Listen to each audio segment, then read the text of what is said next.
Hi, my name is Drew Maidment. I'm currently playing Phoebus in The Hunchback of Notre Dame at Casa 0101.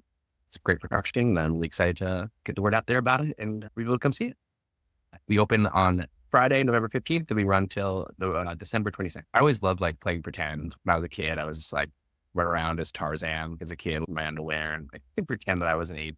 And that was what I did all the time. It was weird. And my parents both worked as teachers. And so I grew up as at a boarding school, basically, where they worked from 0 to 5. So I remember, I don't know how old I was, but one year the school did West Side Story, and my mom was a huge West Side Story fan. And she took me to see it. And I just remember being in the audience and being like, wow, these people are playing pretend. And other people are on board, like watching them do it. And it's not weird. They're getting to play pretend in an actual setting. And I was like, I just remember being so inspired and so mesmerized by that. I'm goofy. I have a good time.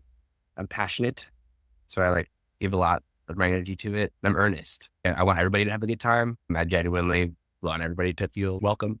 So maybe that's not super quirky, but I think that describes me pretty well. My teacher once said, we're not saving lives here. Pressure shouldn't be too high.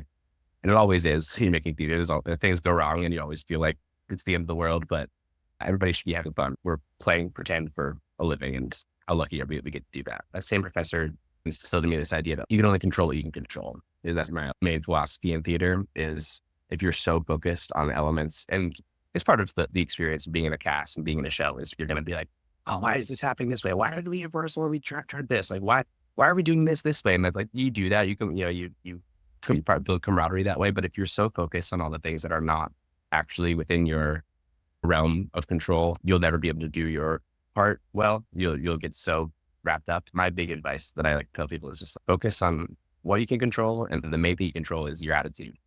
You can keep a positive attitude. Everything always works out. Even if it shouldn't, it works out in the end. Always the show goes on and it goes up, and you're always like, man, what has happened? Like a week ago, I swore to God, we didn't have anything. And then it just happened. So I did hair in a regional theater when I was in college. And in hair, there's that big nude scene at the end where it comes out naked. And we got to the point where we were going to tech that. We're like, we're finally going to do it. Okay, we're going to come out naked.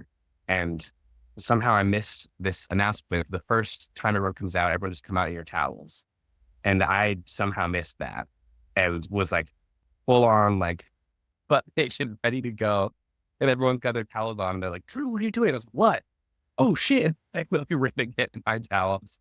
I didn't run out on stage like that, but I was like backstage, like just like dropping trout, loose, hanging loose, ready to go. And everyone was like, okay, you're ready. It was like, oh,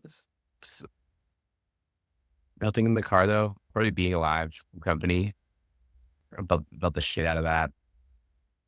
Been doing that for years, ever since I watched the Raul Esparza version on YouTube when I was a kid. I was like, I got learned to belt this, and now I still like in the car, but I get it, they'll put it on whenever we're like on road trips. Like, okay, your turn. Go ahead, go off.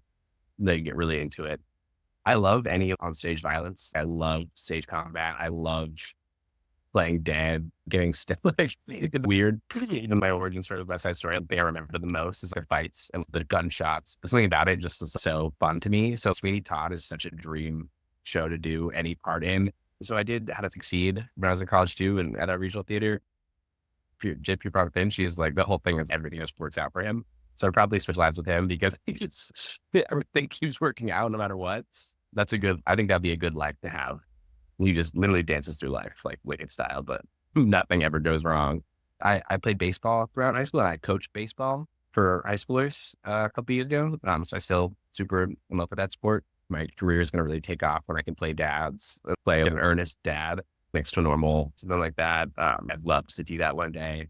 But the gym is I've always said Sweeney Todd, the community, one word. I started doing this in LA only last year, and I quadrupled the amount of friends I have in just that time. I feel so loved and embraced by the people doing it. We're not in New York, but we're building our own New York. We're building our own community itself that has just as much talent, has just as much production quality, and way more opportunity because we're just so in love with what we do. I love seeing things like Mumo or Broadway Karaoke, Broadway Raves, these things that open up this community to anyone. Even if people aren't pursuing it and acting and like being a part of it, everyone embraces this geeky, quirky thing and I think that's been huge for me to just stop denying that you love this because you may not have friends who share that love. There are so many people who do. Go out there and just unabashedly love what you love.